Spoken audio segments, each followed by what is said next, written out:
Chapter 20. Nick flipped the switch on the siren as a sound welled through the main streets of Callahan, forcing drivers to pull over. With Haysdale High School only a few blocks away, that did nothing for the anxiety building within him. Entering the school lobby, Nick could see Principal Philip Grant standing in the door of his office with his hands shoved down into his pockets and a no-nonsense glare as Nick rushed up to greet him. After a brief greeting and an exchange of handshakes, Philip encouraged Nick to step into his office. There sat Chase in front of Philip's desk, looking as stressed and confused as Nick felt. "Please, have a seat," Philip said, taking his seat as Nick claimed the seat beside Chase. "We have a situation regarding your son that we felt needed your attention." Philip said, peering at them both from across his desk. "What kind of situation?" "Chase, why don't you begin?" Chase shifted a bit in his chair and cleared his throat. "Dad, Principal Grant is suspending me from school." "For what?" Nick tried to refrain from raising his voice. "Sheriff Moran, we're looking into all possible reasons of why an illegal substance was found in Chase's locker earlier this morning." "You mean drugs?" Nick said, trying to make the words sink in. "It's not mine. I tried to tell him that, but Sheriff Moran, as you know, we have a zero-tolerance drug policy here at Haysdale. Anyone found in possession of drugs will be suspended. I cannot treat this incident any different just because Chase is your son. I'm not asking for any special treatment. Chase, do you have anything to say about this?" "I don't know how it got there, Dad, but it's not mine. You've got to believe me." "Where are the drugs now?" "Since you're so closely involved in this matter, we figured it was best to notify the Lee County Sheriff's Department. Sheriff Holland sent a deputy here this morning. They're running the substance for fingerprints. Sounds like you don't trust me or my son." "Sheriff Moran." Philip sighed as the phone rang. "Excuse me, I'm expecting a call," he said, grabbing up the receiver. "Hello, this is Principal Grant." "Yes."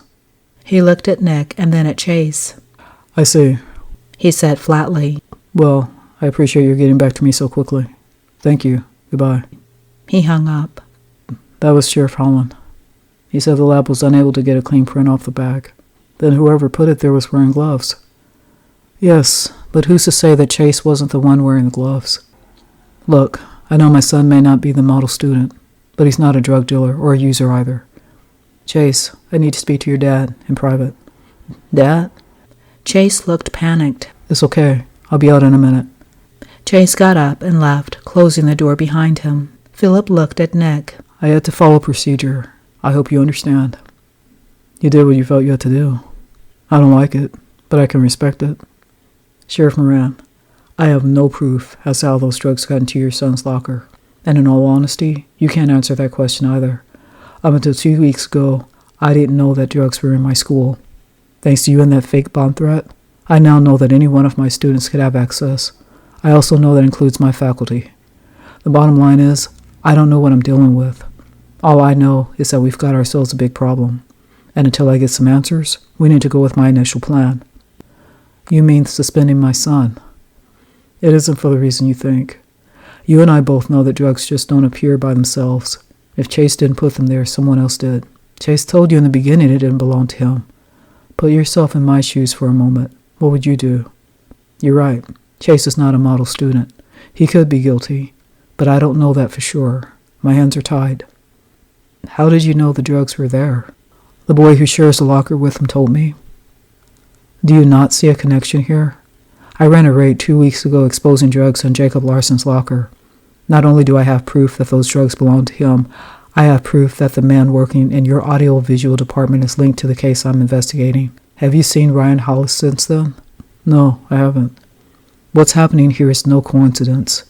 I'm getting too close to the people in charge and it's making them very nervous." "Are you saying these people are coming after your son?" "I think they're going to try. I just need you to understand that my son's not guilty of this. You and I both know that." "What do you want me to do?" "We're going to do this your way. Chase is suspended, but this suspension does not stay on his record and it does not affect his graduation next year." "So you want me to make everyone believe that he's suspended?" "Exactly. The more convincing you are, the safer Chase is. You have kids yourself, Philip. You know how important this is." "You're right, I do. And as a father, I don't know what I would do if I had to face what you're facing. It's my job to make sure you never do. Have a good afternoon. I'll see myself out." Nick said with a nod as he left.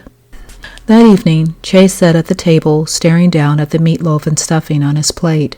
His food had barely been touched. Daddy? Allie began, breaking the silence. Yes, Ollie. Kaylee and Jenny want to come over to play with some of my new toys this weekend. Is that all right? She asked, staring up at him. I'm sorry, Ollie. Right now it's not a good time. Why isn't it? Go ahead and finish. Let me talk to your brother for a minute, okay? Allie returned a little smile and then continued to eat. The air was thick with tension as Nick and Chase waited for Allie to finish taking bird-sized bites of her food. It was the slowest she had ever eaten. Nick tried to be patient as the child took her time, chewing each bite at least 30 times before swallowing. Having finally finished, Allie held up her plate. May I have some more, please? She asked sweetly. I think you've had enough. Why don't you save some room for dessert? Okay. Allie said, easing out of her chair and going down the hall to her room. Hearing the door close, Nick knew it was safe to begin, but Chase cut in instead. You think that since I'm such a screw-up that everything Principal Grant said about me is true? I don't think you screw up, and neither does your principal. Then why did he suspend me, and why did you let him? It's complicated, Chase. What I'm about to tell you has to stay between us. What is it? You were there when Matt called. He told your principal that his lab ran a test to identify the fingerprints on the substance found in your locker. There were none, which means the substance was planted by someone wearing gloves. It's just what I said. Somebody's being a jerk. No, Chase. Somebody's trying to get to you because of me. I don't know who did it, but whoever it is someone connected to this case, and let's just say it's better for you if you're out of their way for the time being. What are you saying? I'm saying it's not safe for you to be here right now. But you said you'd fix it. You said you would take care of it. Is this what you had in mind? No, it's not. Nick said, ignoring his son's blatant sarcasm. So, where am I supposed to go? I called your Uncle David. He made arrangements for you and Allie to come stay with him for a while. I thought Uncle David was on vacation. Yeah, getting in touch with him wasn't easy, but it's all set. Your flight is at 3:30 tomorrow afternoon. Our flight? What about you? It was the first time Nick had ever heard the concern in his son's voice for his well-being. I'll be fine. I can't just leave you here, Dad. I appreciate that, but right now, you don't have a choice. I need to know that you and Allie are safe. Don't you think we want to know the same about you? You're all we have. Chase's eyes watered. I'll be fine. What about Ripa? We were just starting to work things out. I'm sure she'll understand that you've got some family business to deal with. Do not tell her where you're going. Nobody, not even my parents, can know. Do you understand? When you get there, don't call me. And don't call Ripa. I mean it, Chase. This is so unfair. Why do we have to go through this? Chase asked, pushing his chair against the table. You've been sheriff since I was Allie's age. We've never had to pack up and leave our home before. I mean, what's going on? Is this job too much for you? Are you afraid of these guys or something? I don't get it. I know you don't. Nick said, unfazed by his son's harsh words. But the people I'm going after aren't playing around here. Planting drugs in your locker is nothing compared to what they're capable of doing. Believe me, I've looked at this from every possible angle. If there was any other way, don't you think I would do it? That I have to keep you and Allie safe. I couldn't go on if something ever happened to you and your sister. Something like what? The only thing you have to know is that your dad is going to take care of it. That's a promise I made to you. I'm just asking you to trust me. Can you do that? What about Ripa? I'll look after her. She'll be fine. We don't have a choice, do we? No, you don't. Nick said. The tears rolled down Chase's cheeks. Quickly, he wiped it dry. Are you okay? Yeah. When are you going to tell Allie? I'm going to tell her now. I love you, Dad. Chase said, wrapping his arms around Nick's shoulders. I love you too, son. Go get packed. Nick said, pushing the words past the pain welling up in his throat. Chase pulled away and left. The following afternoon, Nick watched Allie and Chase place their items on the conveyor belt before the airport security guard moved the wand over them. Once done, Allie turned back to wave to Nick as Chase nudged her through the turnstile. The two disappeared in the crowd of passengers heading down the corridor to board the airplane. Nick squared his shoulders as he drew in a deep breath, silently hating that the case had brought him to this. The idea of shipping Chase and Allie to St. Simon's Island off the coast of Georgia seemed out of the question. Judging by the number of phone calls it took Nick to track David down was evident of the extent to which David was busy enjoying his month-long military leave. The last thing Nick wanted was for David to spend time playing uncle, but what choice did Nick have? Nick spent a good chunk of his family savings purchasing 2 round-trip tickets to fly from San Antonio to St. Simon's Island. The attendant told him that Chase and Allie would have an hour-and-a-half layover in Atlanta and arrive at the Brunswick Golden Isles Airport at 8:50 in the evening, where David promised to pick them up. Nick only hoped that there were no unexpected surprises that his kids would have to encounter before they landed. As the hours faded into the early evening, Nick found himself pacing the floor, wondering whether he had done the right thing. He would have loved for Chase and Allie to have stayed with his parents on the farm, but Nick knew that wasn't a secret his dad could keep, which would eventually bring trouble to them all. The fact that Lainey was a student living in the dorms with a roommate eliminated her from Nick's short list of choices, leaving only David. Feeling too closed in, Nick picked up his gun, secured it inside his holster, and went out on patrol. Aside from a couple of speeding tickets and one domestic disturbance, the evening seemed to drag on. It was a little after 9 when Nick cut his patrol short and headed home. He had just arrived when he saw a car making a U-turn at the end of the block. Flipping on his siren, Nick whipped in behind the car as it pulled to a slow stop. Unwilling to put up with any more nonsense today, Nick slammed the door shut and barged up to the car. Taking out his flashlight, he shined it into the driver's window. To his surprise, it was Michelin. There he stood baffled for a moment, staring at her face, having not recognized the car.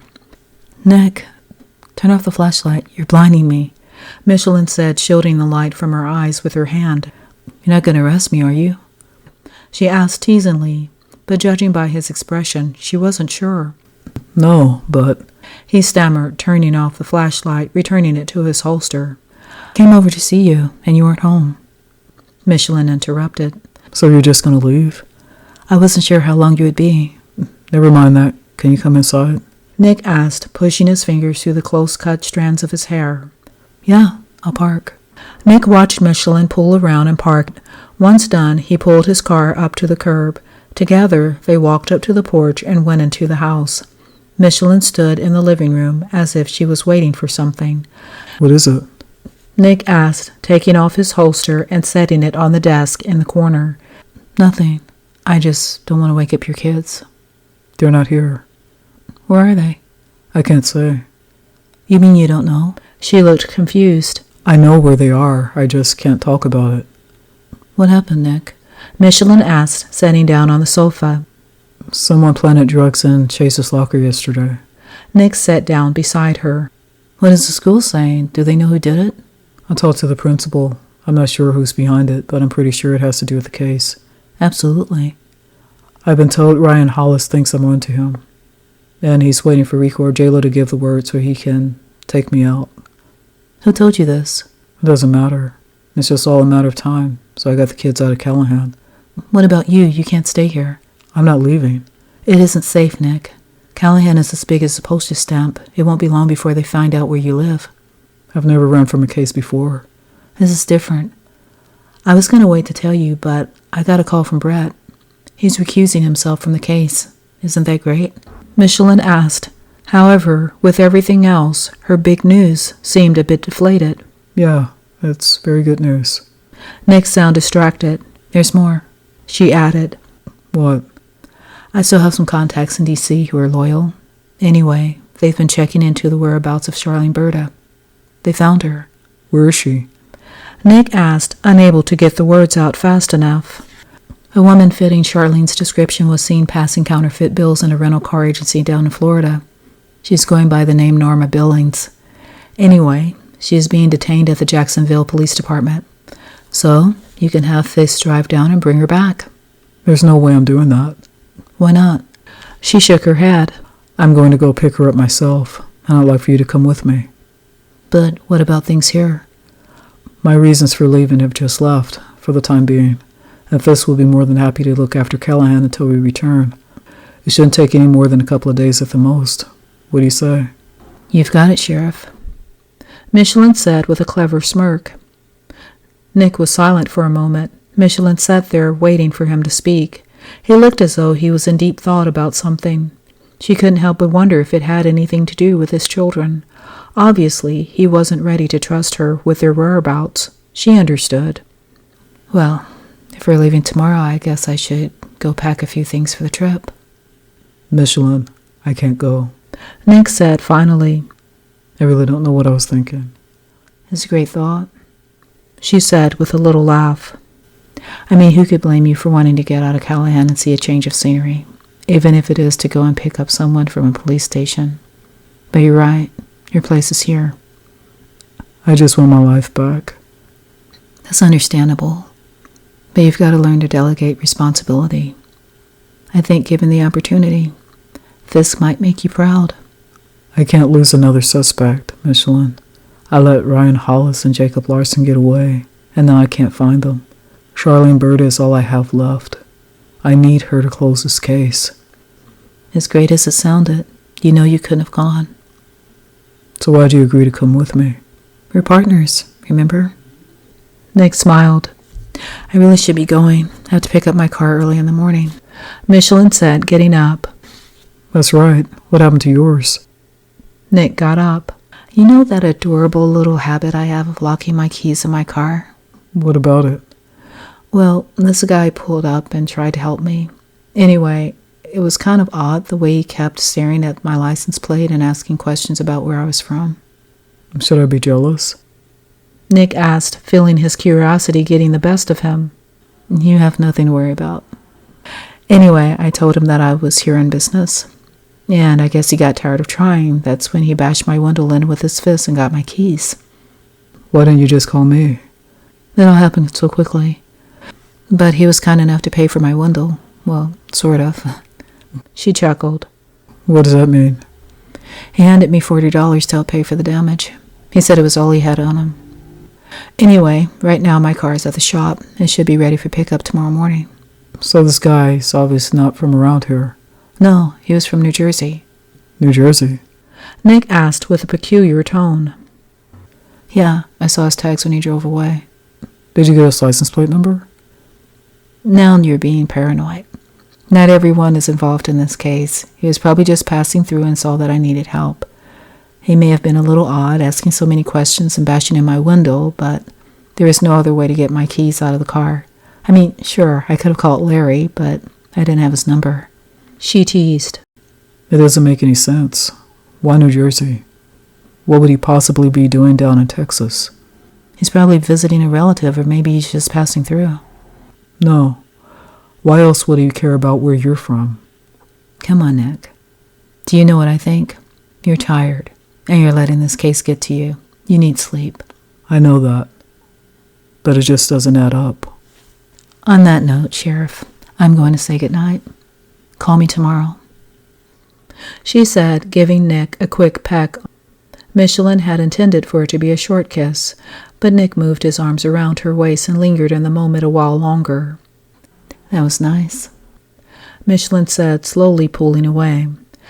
Keep it up. You're going to make me want to stay. I wish you would. Get some sleep. Good night, Michelin said with a little wave before she opened the door and laughed. The following morning, Nick arrived at the station earlier than usual, without Allie to take to school or Chase to argue with. Nick felt lonely and bored, but at least he knew that his children were safe now. Confirmation came a little after 5 in the morning from David, thanking Nick for the package he had received and assuring him that it had arrived safely without any delays.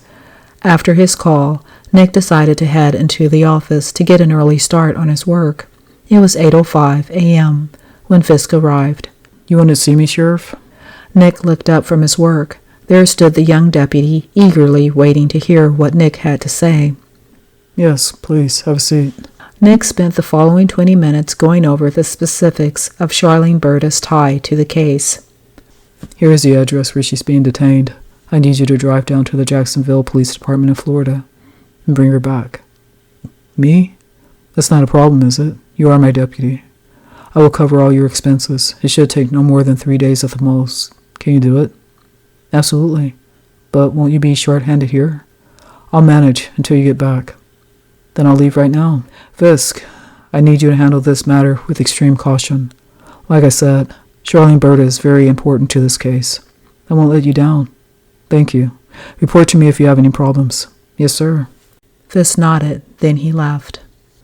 By placing the responsibility in Fisk's hands, Nick felt as if his chance to arrest Charlene had just slipped through his fingers. But Michelin was right. He couldn't have made the trip himself. Fisk, on the other hand, had made a considerable amount of improvement since his earlier days as a deputy. Therefore, the only thing for Nick to do now was to throw himself into his work and let Fisk do his job. Nick's cell phone rang. That couldn't have been Fisk needing help already. Not even he could have botched up things that quickly, Nick thought. However, glancing at the caller ID, the number didn't belong to Fisk. That's Sheriff Moran. Nick answered. Nick, Michelin said tearfully, What's the matter? I need you to come down to the Lacobe Auto Shop. There's been an accident. What? I'll explain when you get here. I'll be right there. Nick said, rushing out of the office.